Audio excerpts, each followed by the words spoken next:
Seriously? What's going on here? This is unbelievable.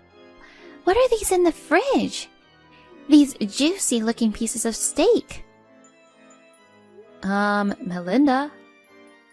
In the fridge? Wait, are you at my house again? Yes.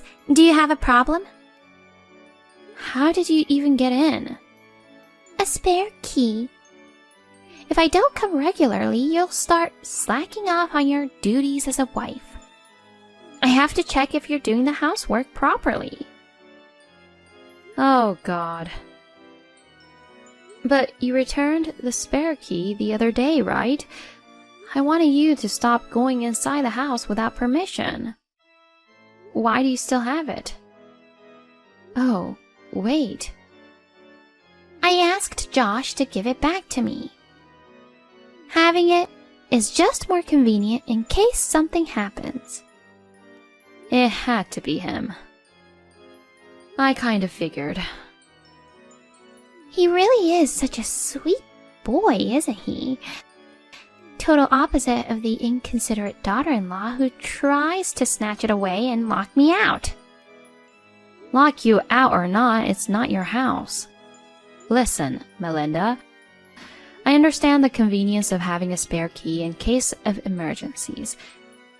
But could you please stop coming in unannounced while we're not home?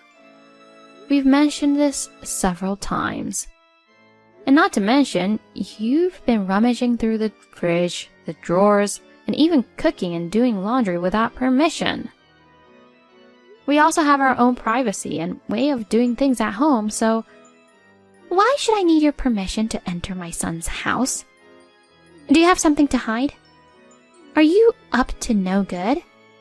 I'm so suspicious now that I'm going to search the whole house.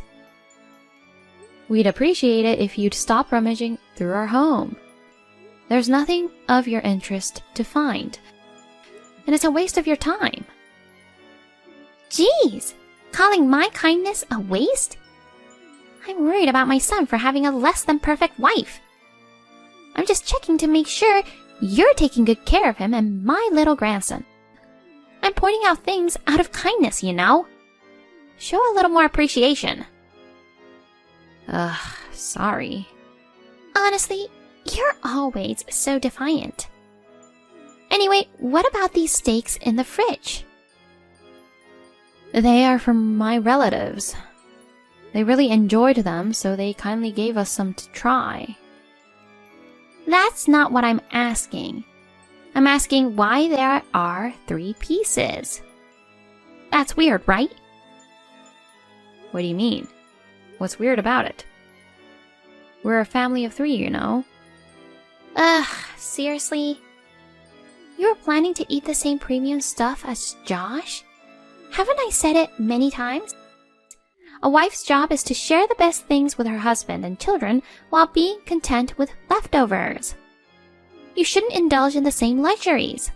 You should know your place as a wife. You're greedy and unbecoming. I'll take one home, alright? No, why would you do that? I mean, I've been thinking about this for a while, but your logic is strange, isn't it? If you're letting me not to enjoy luxuries because I'm a wife, then doesn't the same apply to you? You're a wife as well, right? I feel like you're more greedy than me. Stop talking back to me. My husband is deceased, and my son is a grown man, so it doesn't apply to me. Besides, I was trained this way by my late mother-in-law when I became a wife.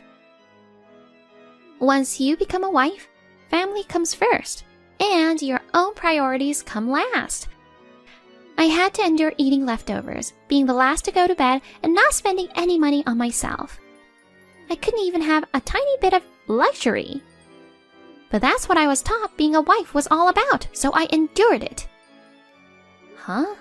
But in your case, while you were pregnant with Josh, you didn't listen to the doctor and ate all sorts of things. And you almost got gestational diabetes. Then Josh's late grandma temporarily restricted your diet. After giving birth, you indulged in eating as a hobby. You also loved sleeping and always being the first to go to bed. And you received a monthly allowance. Your late husband told me while he was alive. Just shut up. We're not talking about me now. But anyway, eating premium things is forbidden as a wife. Eat leftovers. Got it? Sorry. I'll be more mindful from now on. Great. I'll let you off easy today. I don't want to push it too far and have you hold a grudge. Just make sure you do your chores properly. Melinda, it's you who did this, right? Can you answer me now? Don't ignore me. This is urgent. Can you explain why you've done this? What? Don't bother me. You were at our house again just now, right? Josh is at work and Ian and I were out. That means you're the only one. Can you explain why things are in such a mess? What's the problem? I'll tell you, it's your fault. You prepared such an extravagant meal. There was even a big cake. You were planning to indulge in all of it by yourself behind my back, weren't you? Seriously, how selfish can you be? What are you talking about? I'm the one asking questions here. You as a wife should know your place.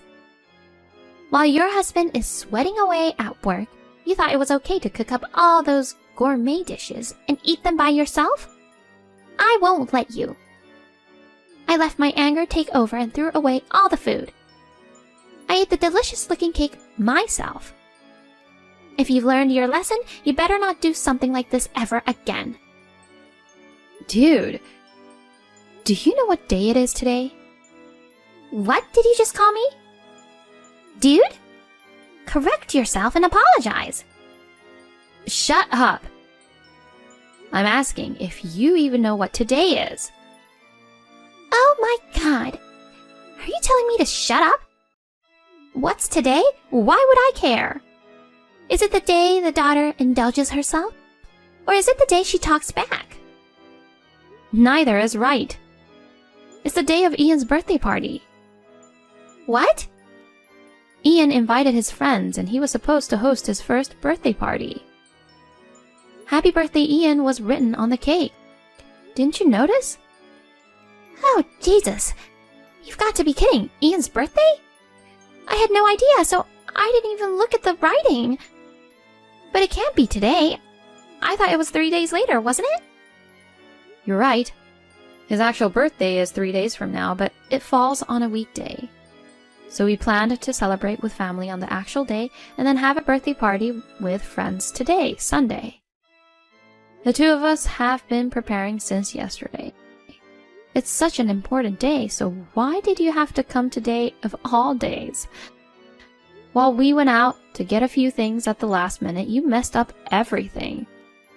The food and the cake. Moreover, you have the spare key again, the one I took away from you last week. I don't even know how to explain this to his friends. Ian's inconsolable. How could you do this to him? I had no idea. It's not my fault. Seriously? I didn't know anything about a birthday party.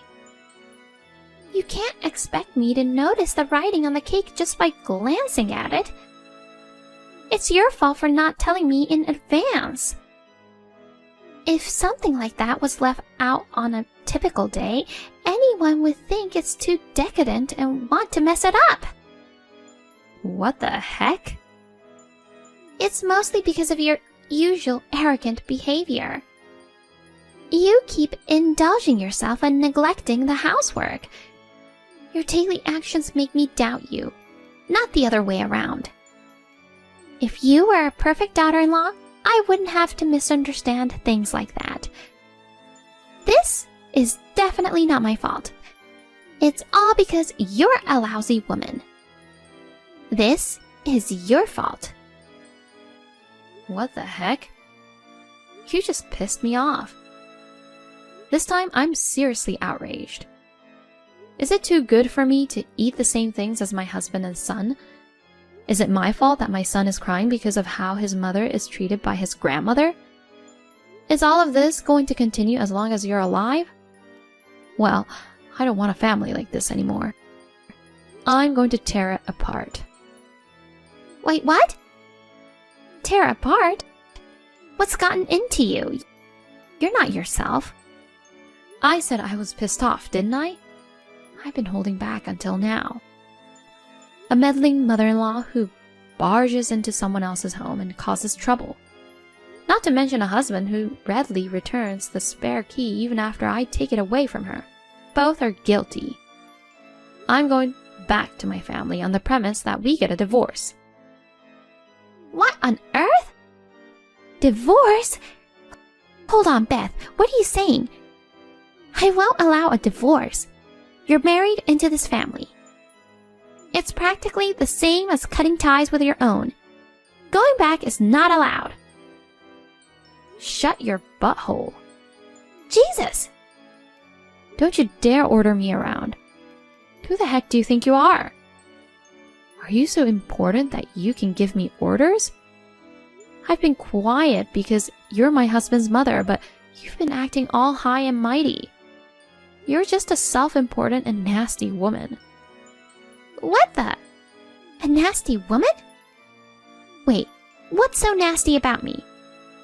You're the one who's bad-mouthing me, so you're the nasty one. I've been holding back from saying this, but I'll say it now. You might think you can look down on me because I'm your son's wife and I'm quiet. But in the past, I was the type to act with my fists, not my words. If you weren't my husband's mother, I wouldn't bother trying to please a nasty, rotten personality like yours. Rotten? Me? Obviously you. To be honest, ever since we first met, I've been constantly put down by you. I've despised you to the point of making myself sick. But because you're my in-law, I tried to respect you and endure it. You're good to Josh and you dote on Ian. So even though our personalities don't match, I tried to build a good relationship.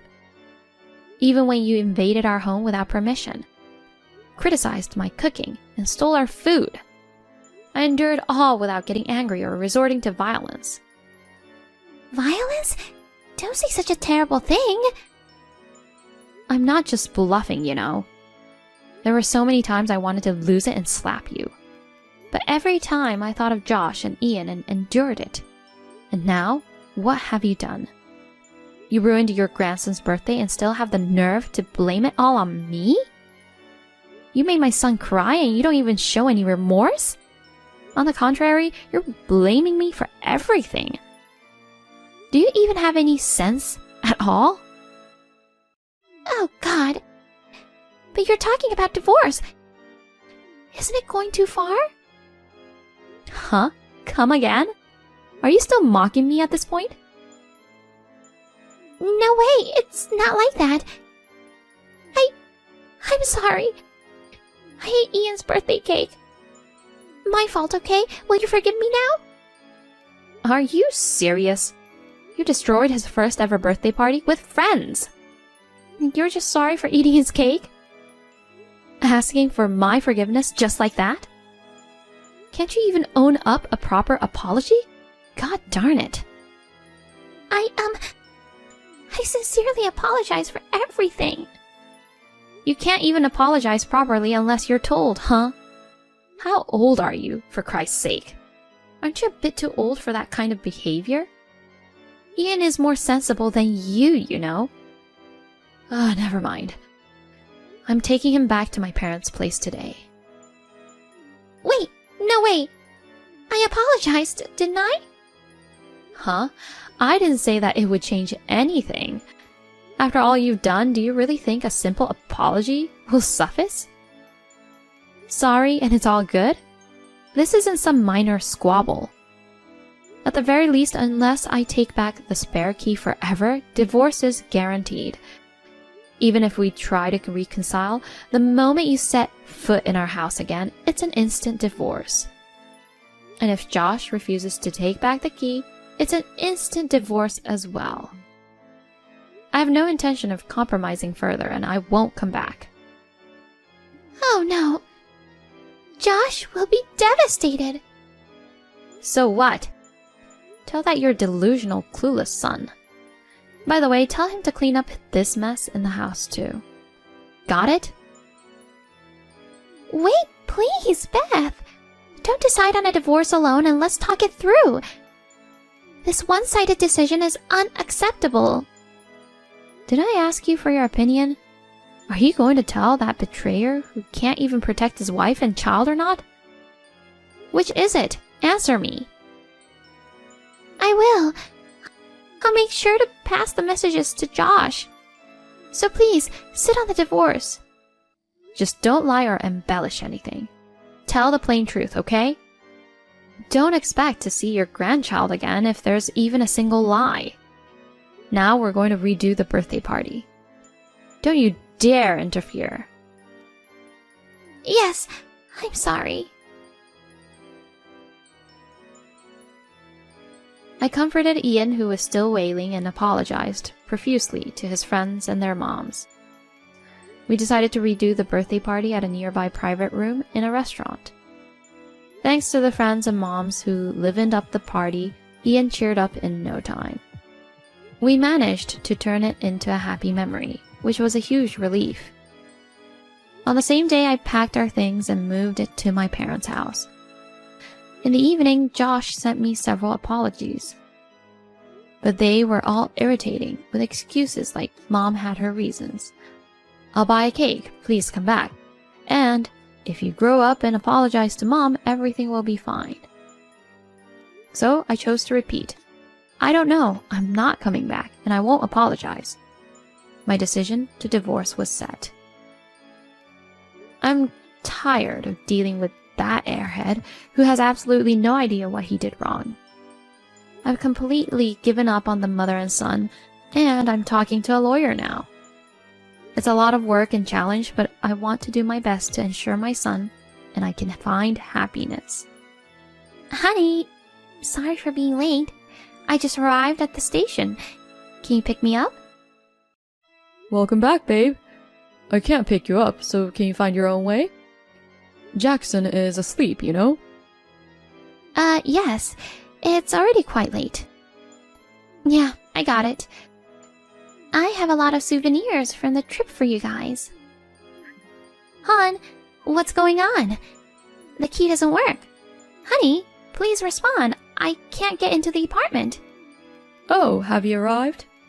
You must be tired. Yeah, I'm here. What's with changing the locks? Hurry and open the door. No, I can't. Why? Jackson and I are not there anymore. What? Stop messing around and open up. Hey, what's happening? We moved out. The contract is already cancelled. The landlord must have changed the locks. Moved out? What's going on? I don't get it. I can't believe you planned such a prank while I was on a trip with my friends. Anyway, tell me the new address. I'll come over right away. No, it's not a prank, and I won't tell you where we are now. I moved to get away from you. What the heck? Why? There's no point in beating around the bush, so I'll be blunt. You're cheating on me, aren't you? What? No, I'm not. Given the situation, your response just rolled off your tongue so easily. You still don't understand your position. What's my position?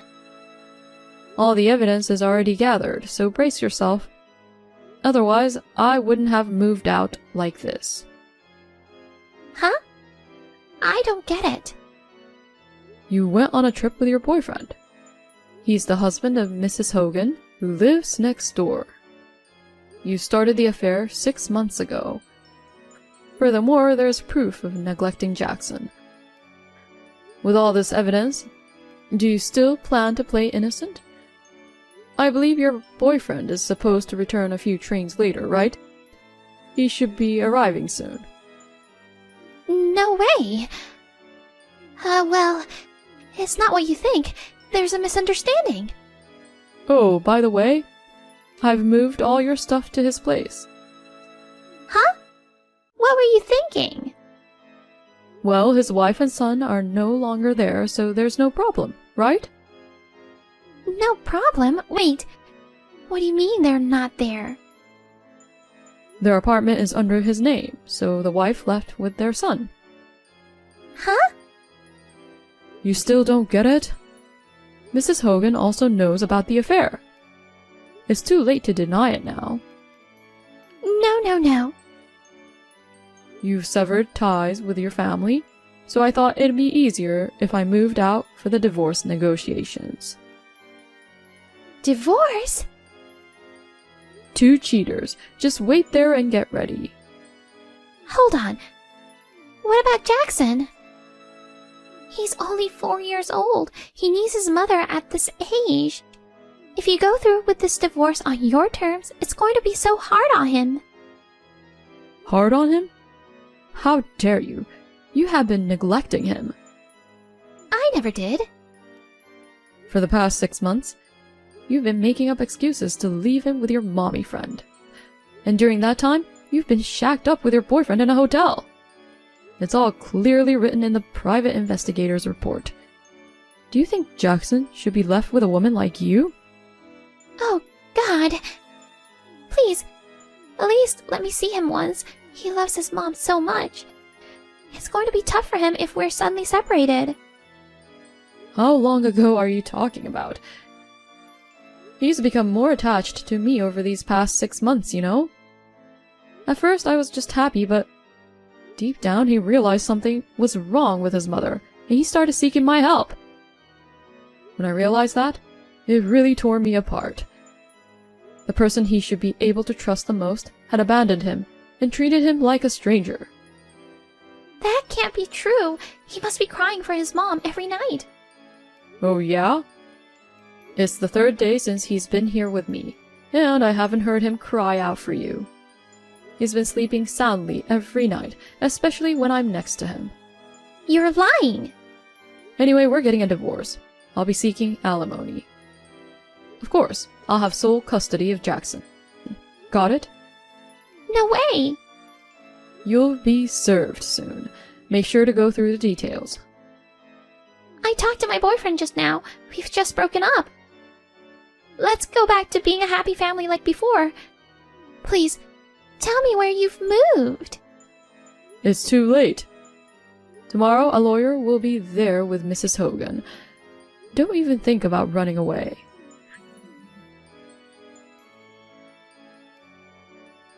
Next to April, Mr. Hogan was also chatting with his wife. She sent me screenshots of their conversations. We demanded alimony and child support from them, and 2 weeks later, 2 sets of divorce were filed. Each of us got temporary custody of our children. April and Mr. Hogan was still living in his apartment, but he apparently embezzled money from work, which led to him losing his job. He's currently job hunting. April used to be a stay-at-home mom, but now she's working to make ends meet. With the alimony and child support payments coming up, she's working her butt off to save and is struggling to get by.